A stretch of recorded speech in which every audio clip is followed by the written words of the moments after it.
Saludos cordiales a todos los que os reunís con nosotros en esta cita semanal del FacMac Chat, las charlas semanales que tenemos en FacMac en formato audio. Hoy tenemos una ocasión especial. Nos visita Manel Ribes, es un colaborador de FacMac desde hace muchos años, pero es que además es maestro en un colegio público desde hace 27 años y es un Apple Professional Learning Specialist, nada menos, es un especialista profesional en aprendizaje certificado por Apple, y además podéis ver cursos que él ha dado en LinkedIn. O sea, es una persona con una trayectoria contrastada y por lo menos lo que os puedo garantizar es que sabe de lo que habla y además habla de lo que sabe, que muchas veces no coinciden, ¿no? Saludos, Manel, ¿qué tal estás? Buenas tardes de Vigo, que aquí llueve mucho, sé que en otros lados mucho menos, qué suerte tenéis. Aquí estamos confinados casi, aunque estemos trabajando en el cole, por suerte, y que siga así para que la gente pueda ir a trabajar, que es muy necesario. Manel, querría empezar esta charla con una pregunta que muchas veces en estos tiempos de prisas y de tecnologías y de inmediatez, a lo mejor se da por hecho, pero ya que tengo la oportunidad de hablar con una persona que lleva tanto tiempo dejándose la piel por intentar transmitir un poco de lo que deben aprender los alumnos, quería preguntarte por la vocación del maestro, la vocación del maestro.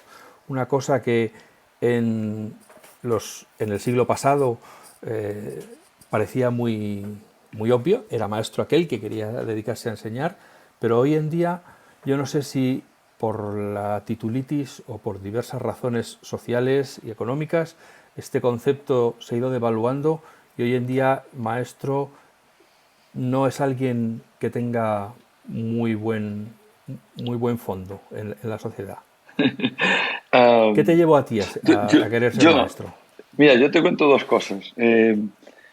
Yo soy muy amigo de utilizar algunas frases de algún cómico. Yo no tengo mucho de gracioso, intento ser, pero no llego a ser gracioso.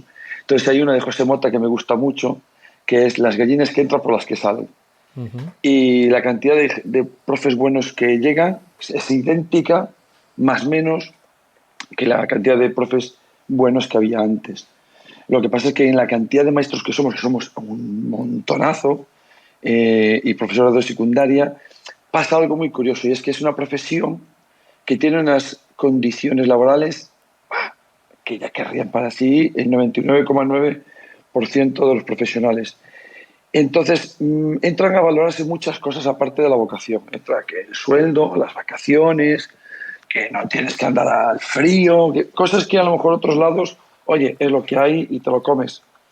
Y, y siendo maestro entra muchas cosas a valorar. Y entonces la vocación es como una más. En vez de ser la primaria, la que te lleva, es una circunstancia más. Y en algunas etapas, por ejemplo en secundaria, pesa muchísimo menos. Hay mucho matemático, mucho lingüístico, mucho historiador que se mete a dar docencia porque no encuentra de lo suyo y, oye, hay que currar, hay que ganarse la vida. Entonces, la preparación para ser docente, la pedagogía, la psicología, la metodología es muy básica. Incluso es básica para los que quieren ser maestros. Yo tuve una formación inicial nefasta, horrible, de lo que no aprendí nada, por no decir cero, y descubrí que me gustaba a medida que fui teniendo contacto con los niños. Curioso. O sea, descubrí que me gustaba porque fuera de lo que es el tiempo de trabajar o de estudiar, yo conectado con los niños, yo me lo pasaba pipa.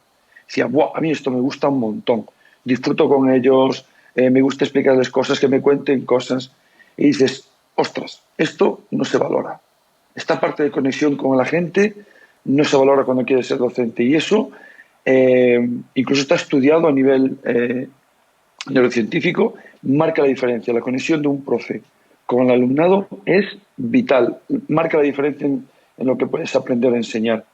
Y la motivación es, bueno, esencial, no, es necesaria, debería ser punto uno de cuando vas a trabajar. ¿Tú tienes vocación por esto? No, pues dedícate a otra cosa.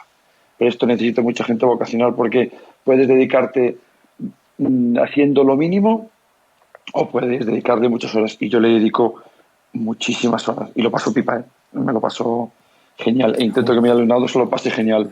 después de 27 años aún no te has cansado de dar, de dar clases. No, no, y de hecho empieza el curso y estoy nerviosillo. Bueno, yo en verano trabajo muchas semanas, de hecho, al final solo tendré solo 15 días de vacaciones, pero digo, ostras, que no me da, llega septiembre, me cago en la tos, y los nanos, pues tengo la suerte de tener muy buena conexión con las familias y con los nanos. Entonces, seguimos conectados por mensajes. Y Manel, nos vemos, vas a venir a la playa, nos vemos, sí, nos vemos ahí. Entonces, ya tenemos ganas de que empiece el curso y a currar, que nos gusta currar a ellos y a mí.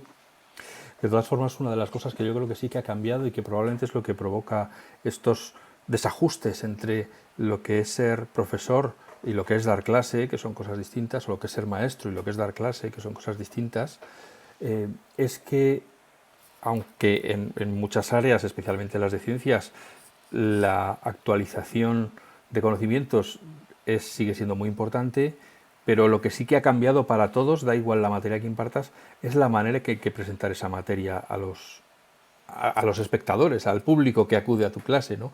Ya una de las cosas que siempre decíamos ya desde los tiempos del proyecto GRIM es que no se puede seguir enseñando como se enseñaba en 1950 o en 1800 o en 1700. No puedes seguir trayendo a los niños a sentarse en un pupitre y que escriban lo que tú pones en la pizarra, que lo memoricen y luego te lo regurgiten, porque los niños tienen otra Sí, manera de aprender ahora mismo. ya no es que los niños tengan otra manera, es que la sociedad es diferente. O sea, la sociedad en la que estamos tiene una diferencia tan grande con respecto a la sociedad de hace 30 años. Es brutal. O sea, tú ponte hace 30 años. Lo que era la paquetería, lo que era la publicidad, lo que era la emisión de contenidos en la televisión, lo que era la medicina.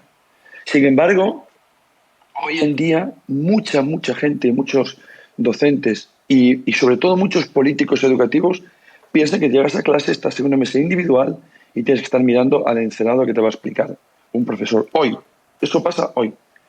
Y no tiene nada que ver, o sea, enseñar y aprender no tiene nada que ver con eso. No significa que un día el profe te dé una clase magistral y dices, ¡buah! ¿Qué pasada? Hoy el profe se ha salido. Eso no tiene nada que ver con que sea la dinámica diaria. Y por desgracia es así, sigue siendo así. Y el mundo ha cambiado completamente. Lo que pasa es que a la escuela le cuesta mucho estas otras formas. Introducir cambios en la escuela es muy complicado, tremendamente complicado. Tiene resistencias por todos lados, empezando por los políticos, por la administración. Son los primeros que no me toques nada. Pero eso choca frontalmente con todo lo que aprendemos desde la neurociencia de qué es bueno para aprender. Estar sentado, mirando para adelante, callado, eso es contra natura. Y ahora se sabe científicamente que es contra natura. Sí que es cierto que hay momentos que necesitas silencio porque el cerebro necesita estar calmado para muchas acciones, pero luego educar es social. Tienes que discutir, tienes que llegar a acuerdos, tienes que tener roles de trabajo. Algo que un adulto en una empresa lo hace todos los días. Y sin embargo no les enseñamos a hacer eso desde pequeños.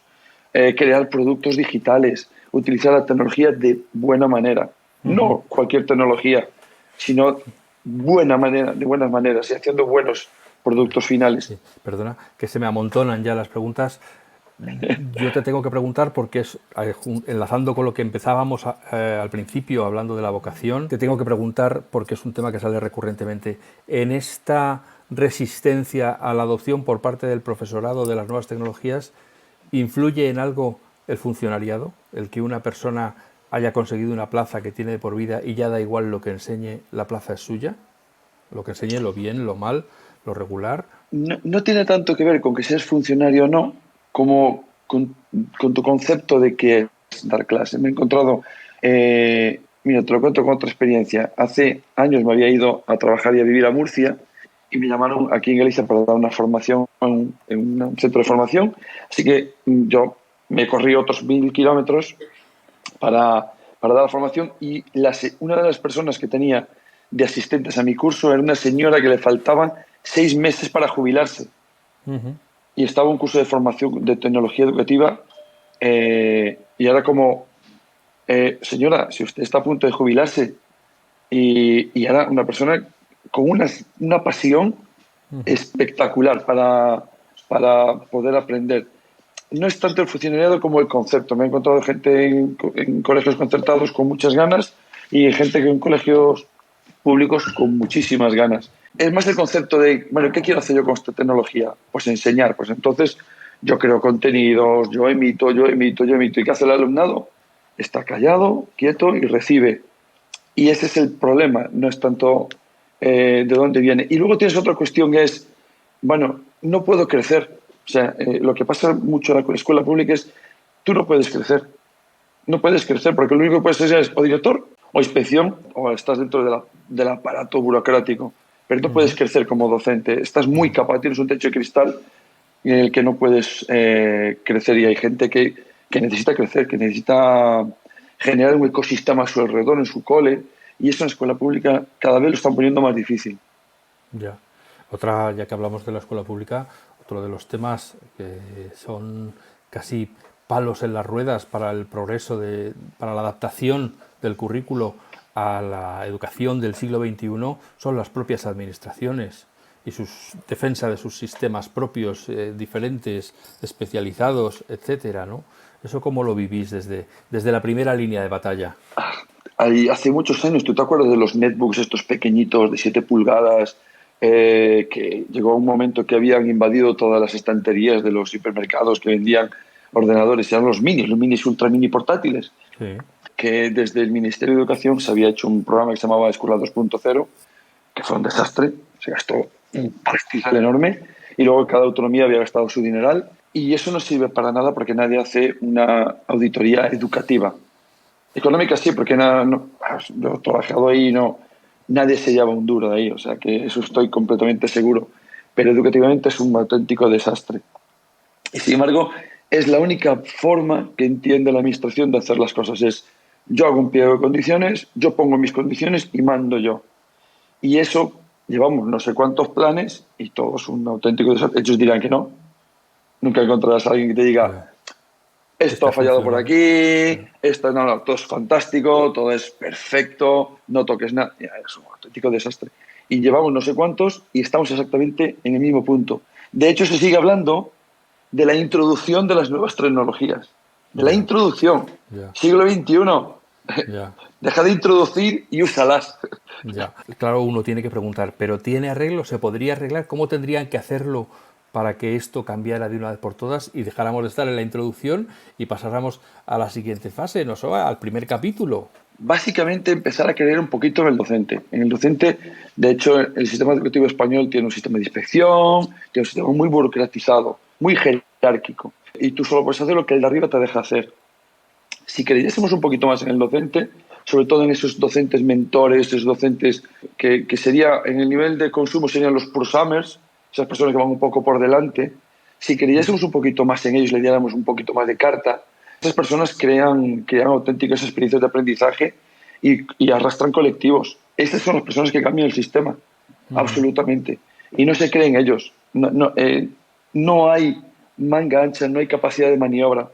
Y si crees en esos profesionales, acaban pasando cositas muy bonitas.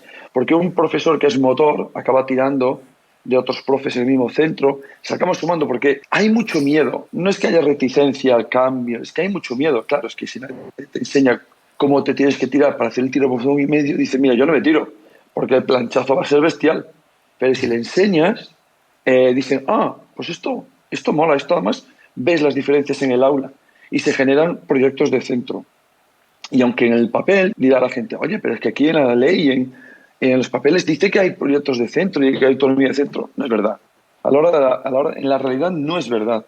No hay una autonomía de centro que te digas, este cole va por esta línea, necesitamos esta financiación, nosotros creemos en esto, vamos a por esto. No, no es cierto.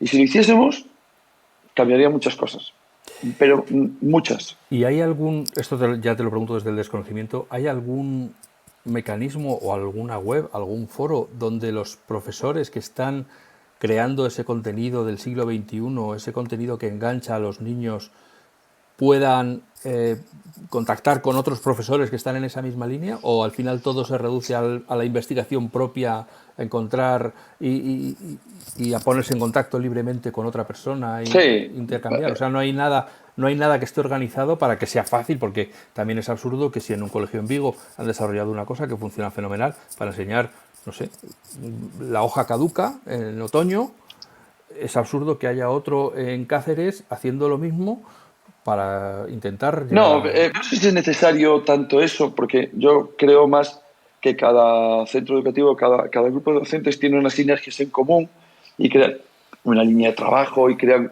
unas experiencias propias que son ricas en el contexto en el que están. Y el de Badajoz pues tiene las suyas.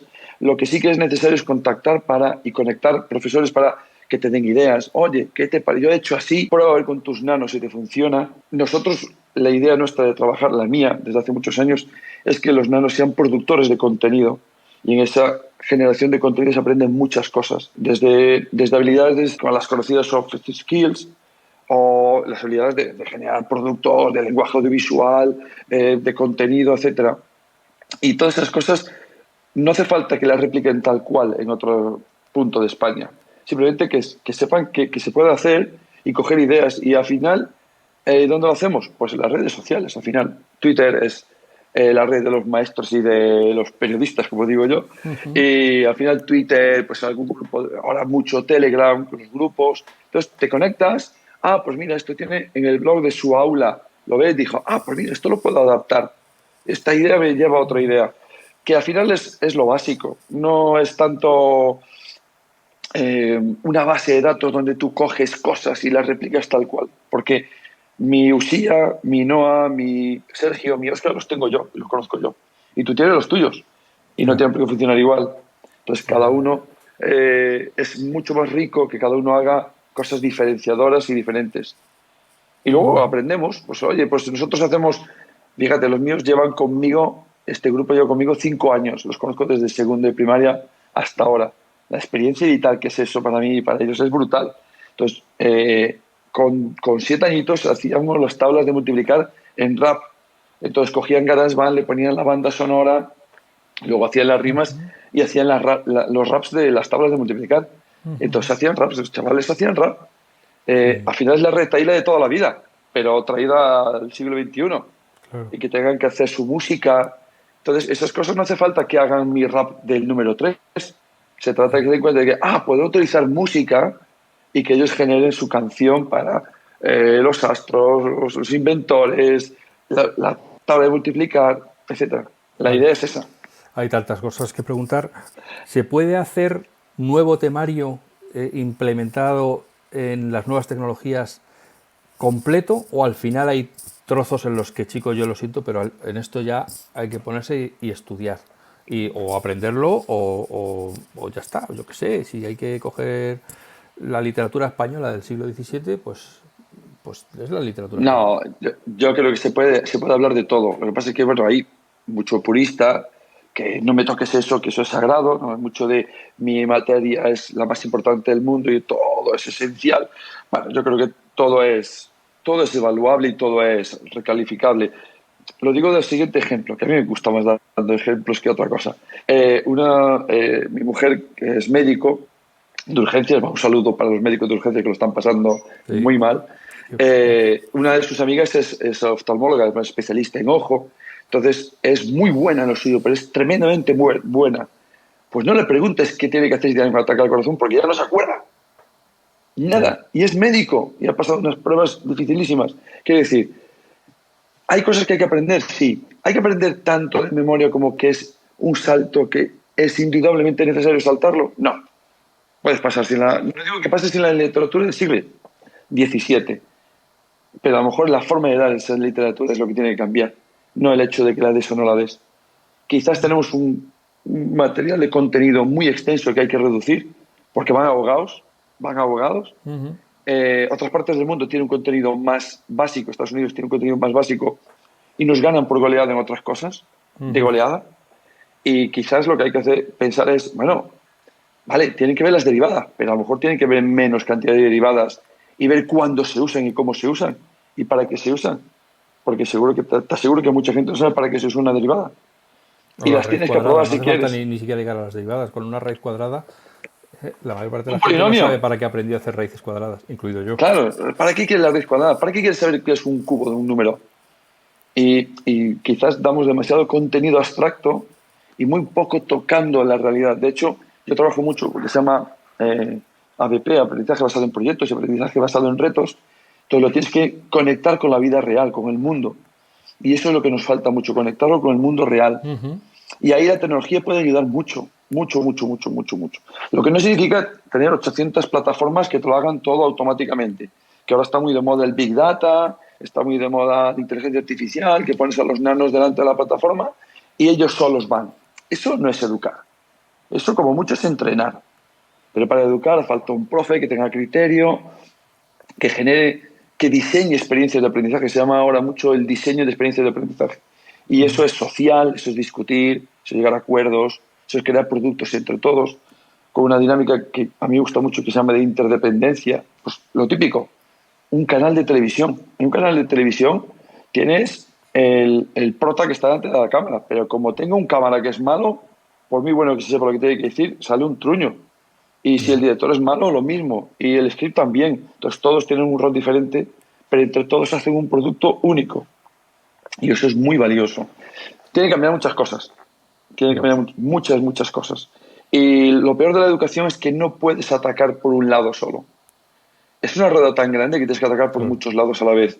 Y eso nadie está poniendo realmente, hasta ahora no lo he visto nunca, nadie pone todas las cartas encima de la mesa y decir, hay que atacar por aquí, por aquí, por aquí, por aquí. Intenciones. Un colegio, porque yo siempre oigo, cuando hablo con directores o directoras de colegios, siempre me dicen lo mismo, es que no hay presupuesto. Un colegio que sea consciente de que los niños están perdiendo el interés por ir al colegio, que diga, tenemos que hacer algo, ¿tienen herramientas para empezar una transición a una educación tecnológica, Eh, digital? lo primero que tienes que tener es ganas de meterte en ese berenjenal porque sabes que vas a llevar tortas por todos lados. Y también hay que pensar que la gente dice, bueno, ¿y para qué me voy a meter si lo que voy a llevar son tortas? Ujú. Porque vas a llevarlas seguro. Luego, ¿tiene margen de maniobra? Escasísimo. Te lo voy a decir, ahí los papeles dicen mucho autonomía de centros, pero la financiación a los centros es bajísima. Todo lo que viene, mi cole tiene un presupuesto que no llega a los 7.000 euros. Con 7.000 euros mucho no puedes hacer. Es un presupuesto tremendamente bajo. ¿Qué pasa? Que, por ejemplo, la administración pone los libros de texto y dice, los libros de texto los pongo yo. Bueno, los pones tú. Los ponen los impuestos que pagamos todos, pero vale. Claro. Para ti la perra gorda, los pones tú. Vale, pero yo no trabajo con libros de texto. Entonces me das el dinero de esos libros de texto, porque mis familias no lo van a utilizar. Ah, no. Ese dinero me lo ahorro yo en la administración. Ya, pero si yo no utilizo libros de textos, ¿qué quieres que haga? Ah, eso te buscas tú la vida. El cole no recibe más dinero. El cole tampoco puede decidir qué tecnología utilizar, porque todo eso son planes de la administración. Ya te digo, jerárquicamente viene de arriba y no tienes más maniobra. Se pueden hacer muchas cosas. Si financiasen directamente a centros, seguramente alguno que otro pues metería la pata, habría problemas. Ya, bueno, pero es que nadie se acuerda de las patas que mete el ministerio o las autonomías, que se multiplique el dinero por 4 o 5 ceros más. De Ya. esas no hablamos. Yo creo que los cuales tienen derecho a equivocarse, porque cuando innovas, y tú lo sabes, cualquier empresa que innova, Claro. innovar significa ir bordeando el sistema y tienes la posibilidad de salirte bien o mal. Porque si no Ujú. estás innovando, si no hay riesgo, no hay innovación. Y eso a los colegios no se les está permitiendo. Y cambiaría muchas cosas, por eso los directores dicen, es que no puedo, es que no puedo. Es que nosotros, por ejemplo, en mi centro, soy un poco como un mentor que intento cambiar cosas y las que la gente de mi cole ahora, fantástica, vamos ahí a tope, involucramos a las familias. Y cuando las familias ven, como en mi caso, que llevo 5 años con las mismas familias y están contentas y ven lo que hago y lo que hacen los nanos, y van contigo a muerte, la verdad es que eso, que no estoy más que agradecido con estas familias. Hay un boca oído tremendo. Entonces estas familias dicen, ah, pues yo también quiero. Entonces sus cursos dicen, vale, pues al tajo. Entonces las familias adquieren dispositivos con las que está cayendo, Ujú. que tiene mucho mérito, con la que está cayendo y dicen, venga, va, yo me arriesgo. Y lo compran. Y dice, va, pues queremos esta educación que estáis dando. Eso, ole, a las familias, pero es la única forma. Dinero hay, pues fíjate, solo un número. En España se escolarizan alrededor de 8 millones y algo de niños entre infantil, primaria y secundaria. El gasto medio, más o menos, son 200 euros por niño en libros de texto. Solo con que la mitad no lo gastasen, estaríamos hablando de 200 por 4 millones, 800 millones de euros. Ya. Si me dicen que no hay dinero para que los coles hagan cosas, pues mira, ya tienes una fuente. Y no tengo nada contra los libros de texto, que hay cosas muy buenas. Quizás lo que hay que cambiar es la forma que las usamos. No puede ser libro de texto sí, libro de texto no.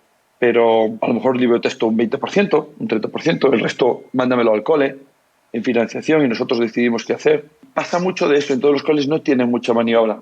Y luego ahora, ya que estamos en un programa de nuevas tecnologías, Sí. hay un problema muy gordo con el tema de las tecnologías en los coles, porque el tan manido tema de la protección de datos se está mal usando para, en mi opinión, para decidir exactamente de la administración qué se usa y qué no.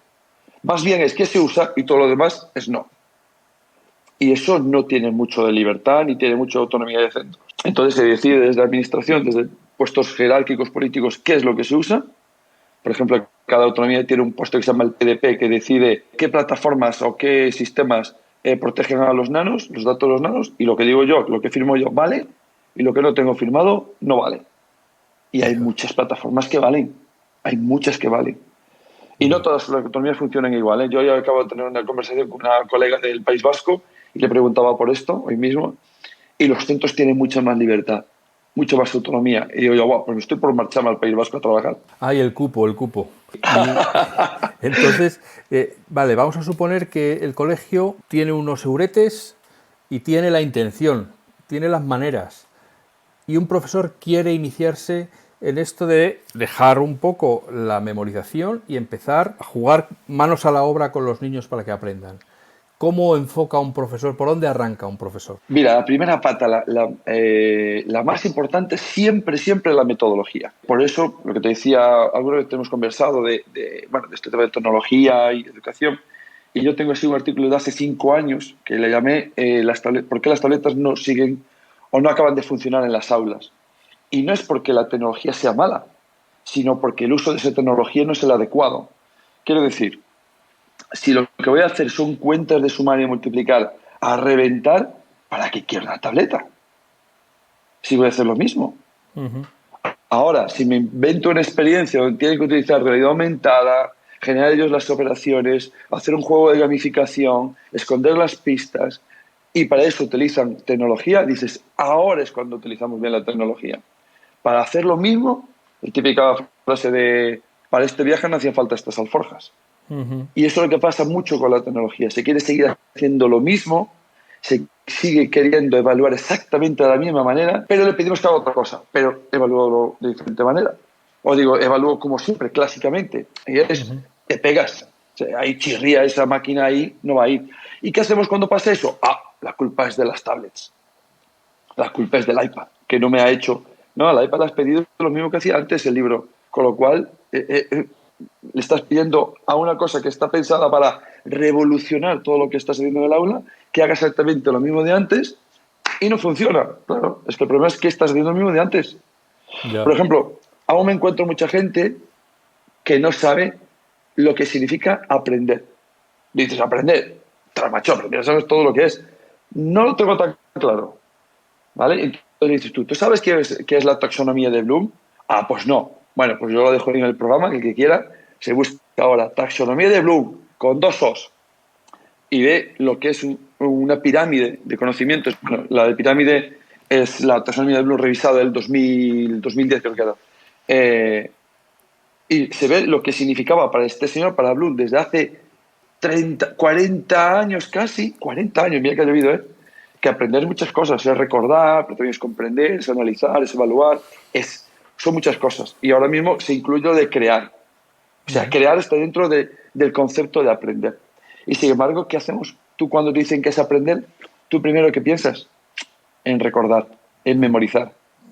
Y esto es lo que tiene que cambiar. Cuando cambias esa metodología donde abres el concepto de aprender, ahí dices, vale, voy a evaluar o voy a hacer que ellos evalúen, o voy a hacer que ellos analicen, ¿O voy a hacer que generen unos contenidos creándolos con un lenguaje de texto? Sí, pero también audiovisuales, de realidad aumentada, de realidad virtual. Cuando son ellos que hacen esos, ¡pum! Entonces ahí el iPad dices, ostras, ahora sí que lo veo. Ya. Ahora sí que tiene un valor exponencialmente mayor. Exponencialmente mayor. No un poco mayor, exponencialmente mayor. Y cuando no se hace eso, es cuando ahí la máquina falla y estrepitosamente. Buenas tardes, Manel. Buenas. Perdona, te he tardado Es que mucho. te estaba viendo ahí con la cabeza Sí, dándole que sí. Y ahí quiero es decir algo. que estaba escuchando atentamente, no quería interrumpir. Que ahora que ya has entrado un poquito más en la parte tecnológica, a ver, hay una parte que has dicho que es la forma de aprender, que no es memorizar, que es involucrarse, que es participar, que es crear. Que bueno, más o menos todo eso se podría hacer sin tecnología, me refiero a la vieja usanza. Pasa que es verdad que la tecnología te lo facilita mucho. Hay una cosa que la gente comenta o se dice, es que los chavales de ahora son nativos digitales, o que ya se saben toda la parte tecnológica simplemente por haber nacido en las fechas que han nacido. Yo no tengo esa opinión. ¿Qué piensas tú al respecto? Vale, hay dos cosas ahí. Te empiezo por la última, porque mira, hace muchos años me habían invitado a dar unas charlas en Salamanca. Entonces vivía en Murcia y cuando cogí el tren desde Madrid hasta Salamanca, se sentó a mi lado, y tengo la foto, la puedo mandar, la sigo utilizando a veces por este tema concreto de nativos digitales, que lo inventó un señor que se llama Prensky, habla de nativos y de inmigrantes digitales. Entonces decía que los nanos eran nativos digitales simplemente por la época en la que habían nacido. Y entonces yo tenía una foto donde se veía a dos mayores, a dos personas muy mayores, 70 y muchos. El primero con su librito de papel, su radio pequeñita, radio de esta de ruedita para buscar el dial, y el de atrás sacaba un iPhone, unos auriculares, un ebook, tal, y eran de la misma edad. Y yo, ¿dónde está el nativo digital aquí? ¿Dónde está el inmigrante si son de la misma edad? El problema no está en la edad, sino que está en cómo te posicionas y cómo tienes abierta tú la mente. Esa es la diferencia. No es la edad. Entonces los nanos, digo, ¿los nanos son nativos digitales? No, los nanos saben de tecnología. Sí y no. Como buen gallego te voy a decir, depende. Bien, pues ¿de qué depende? Pues básicamente de lo que hacen en su vida diaria. Entonces, ¿qué hacen en su vida diaria los nanos? Tres cosas. WhatsApp, YouTube y la consola. Eso es lo que hacen. Entonces, claro, yo tenía un nano cuando trabajaba en secundaria en Murcia que sabía hacer 25 formas de celebrar un gol con la PlayStation 4 o 3, no recuerdo cómo era. 25 formas de colocar los dedos. O sea, yo a la tercera ya me he perdido. Y él tenía la capacidad de memorizar físicamente, que es un tipo de memoria muy concreta, y sabía hacer esos goles. Entonces salía festejando con las manos, quitándose la camiseta. Ese tío era un crack haciendo eso. Ahora le dices, graba un programa de radio, un podcast que hay que dar a dos botones. No me líes. No me líes que ya me he perdido. ¿Cuántos botones eran? Y yo, pero tío, si tienes 8 veces más botones en la Play. Quiero decir con esto que ellos aprenden a usar las cosas según su necesidad. Y eso es lo que tenemos que hacer nosotros los docentes, crearles esa necesidad. Quiero que hagáis una... Hoy, por ejemplo, estamos trabajando, esta semana estamos haciendo un proyecto que se llama Festival de Eurovisión. Entonces, cada nano tiene que escoger un país y tiene que hacer una imagen interactiva donde habla de ese país, de la geografía, la política, todas estas cosas, tiene que hacer una imagen interactiva. Y luego tiene que hacer un quizzes online para el resto de su clase. ¿Se puede hacer esto sin tecnología? Hay cosas que sí y cosas que no. Un programa de televisión necesitas tecnología, sí o sí. Para estar hablando delante de los nanos, no. Te levantas y hablas. Pero si quieres hacer una presentación, necesitas tecnología. Entonces hay que crearles esa necesidad de quiero que hagas esto y quiero que te busques la vida para lo que yo te diga. Y ahí viene la segunda parte, es no vas a hacer siempre lo mismo. A mí me gusta mucho la frase de te voy a dejar el culo inquieto. Si estás cómodo, si siempre te pide lo mismo, hasta la cosa más bonita acabas siendo de hartazgo. Rutinaria. Pero, claro, dice, otro vídeo, otro vídeo, coñazo hacer otro vídeo. Pero si estás siempre incómodo en el sentido de, el profe pide algo diferente, tengo que buscar la salida para esto, me pone este pero, a ver cómo me busco la vida, ahí es donde cambias las sinergias incluso que suceden en clase, que es súper bonito, porque yo hago mentores, entonces los niños tienen que buscar entre sus iguales que les enseñe, porque al final un youtuber o un tipo que escribe o habla en internet le ha enseñado otro igual.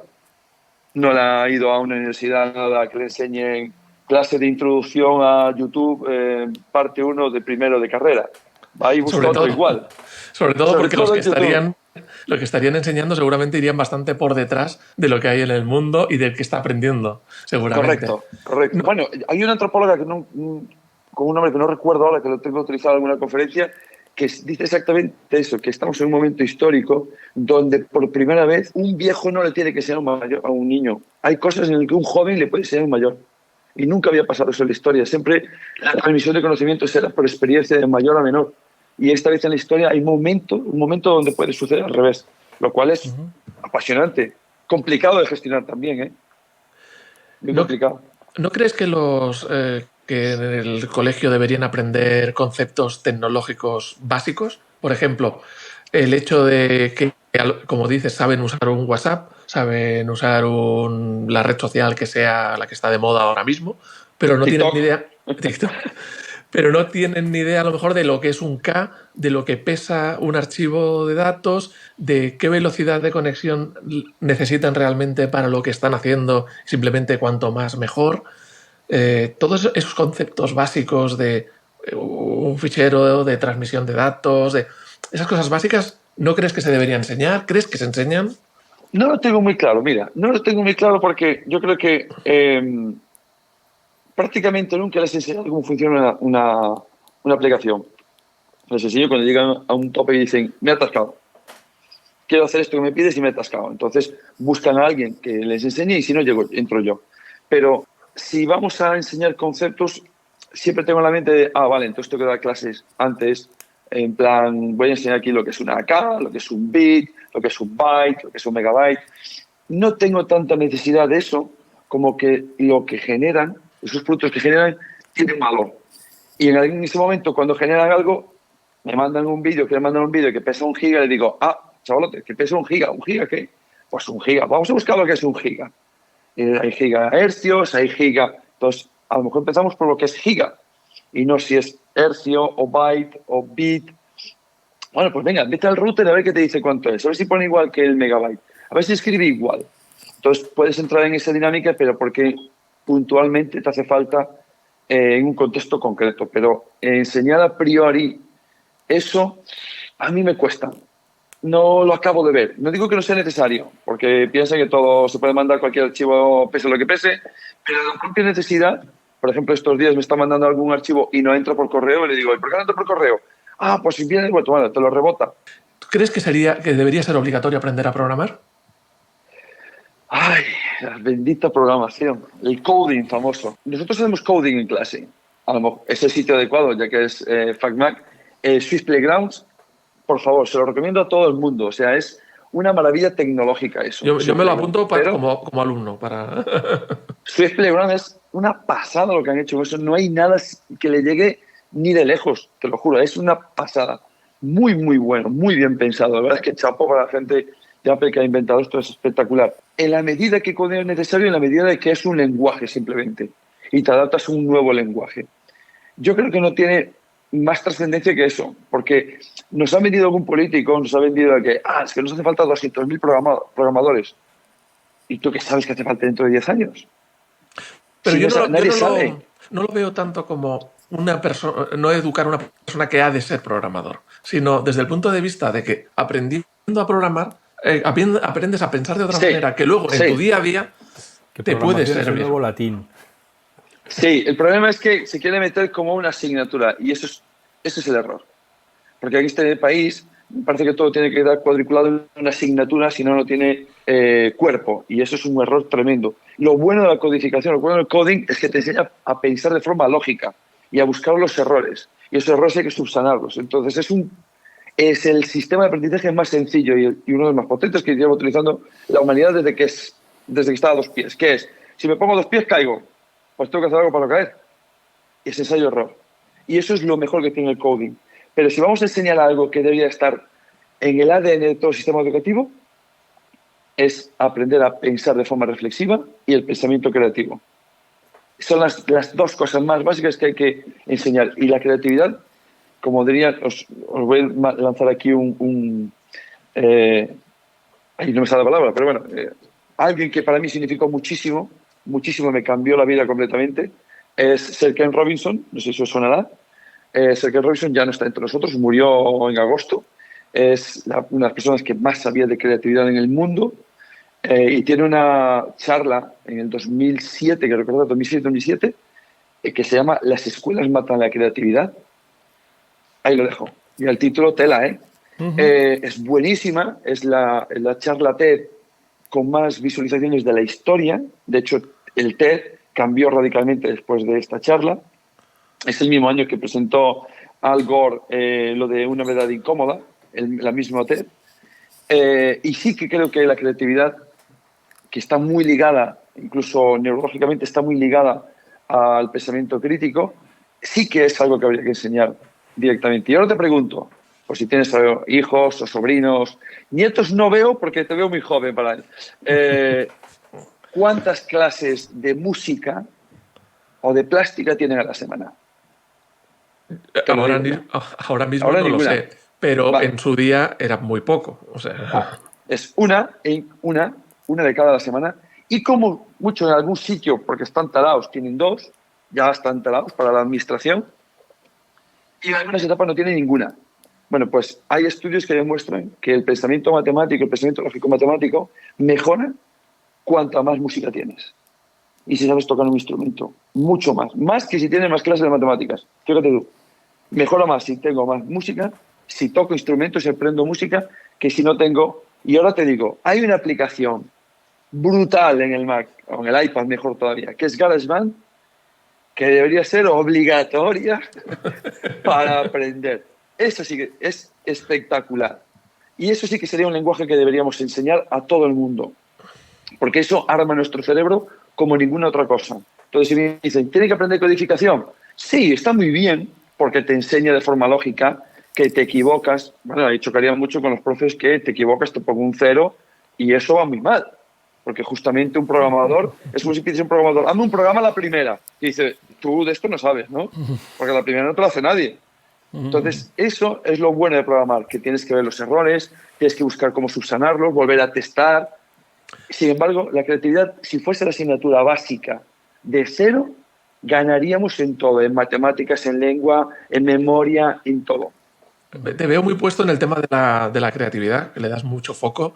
Y No estoy siendo muy puesto, pero me gusta mucho.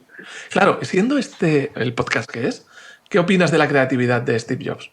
¿Era creativo o simplemente copiador? Era muy creativo. Una de las formas de crear es coger ideas de otros y revolucionarlas. Y eso él era muy bueno. Él cogía una idea y decía, veo dónde flaquea, veo un valor añadido brutal por aquí y genero otra cosa completamente diferente. Tan diferente que incluso a la idea original quedaba como, ¿sabes?, a años luz atrás. Decía, ¿esto venía de allí? Si no tiene nada que ver, si es otra cosa completa. Es un tipo de creatividad, un pensamiento que te permite combinar cosas. Es un pensamiento creativo. La gente piensa que no tiene nada que ver ser creativo con resolver problemas, pero incluso neurológicamente está muy ligado. Las personas creativas son capaces de resolver problemas complejos mejor que los que no son creativos. Así que fíjate, incluso si Steve Jobs, que para mí era una persona extremadamente brillante, cuanto más brillante es una persona, más luces y sombras tiene. Y tienes a Einstein, que tenía sus luces y sus sombras muy oscuras, y Steve Jobs tenía sus luces muy brillantes y sus sombras muy oscuras. Pero era una persona tremendamente brillante. Y hay una cosa que hay, el poder de una persona para hacerte llegar más lejos, ese poder de persuasión, también es un poco creativo, porque sabe por dónde cogerte y por dónde hacer tirar para adelante. O sea, es saber leer muy bien a las personas. Y eso lo hace muy, muy difícil. Es muy difícil. Tenemos que terminar ya esta charla tan intensa sobre educación, sobre aprendizaje, nos queda pendiente, te lo aviso ya para que te des por anotado, una charla específica sobre técnicas aplicadas en el aula, que yo creo que puede ser muy interesante, todo esto que has citado antes de la gamificación. Eso. ¿Qué usas? Etcétera, ¿Qué haces? porque yo creo que son cosas que muchos oímos y no acabamos de bajarlas a la tierra porque a mí pues que nos suenan muy raras. Entonces, te volveremos a llamar para hablar específicamente de técnicas aplicadas al mundo real de educación. Sí, y tenemos pendiente de hablar del iPad, que no hemos dicho ni palabra. Claro. Y el iPad en el aula, que hay mucho chorizo que cortar. pues entonces, con esta promesa de hablar del iPad, las aplicaciones del iPad en el aula, nos despedimos. Hemos estado con vosotros, Manuel Ribes como invitado, Juan Agrelo como colaborador de FacMac y Alf, el responsable de FacMac. Sabéis que nos encontráis en las redes y que nos podéis dejar comentarios y halagos y críticas, todo lo que queráis. Y, por supuesto, recomendarnos a gente para que escuche este podcast y pronto sea una referencia. Muchas gracias y hasta pronto.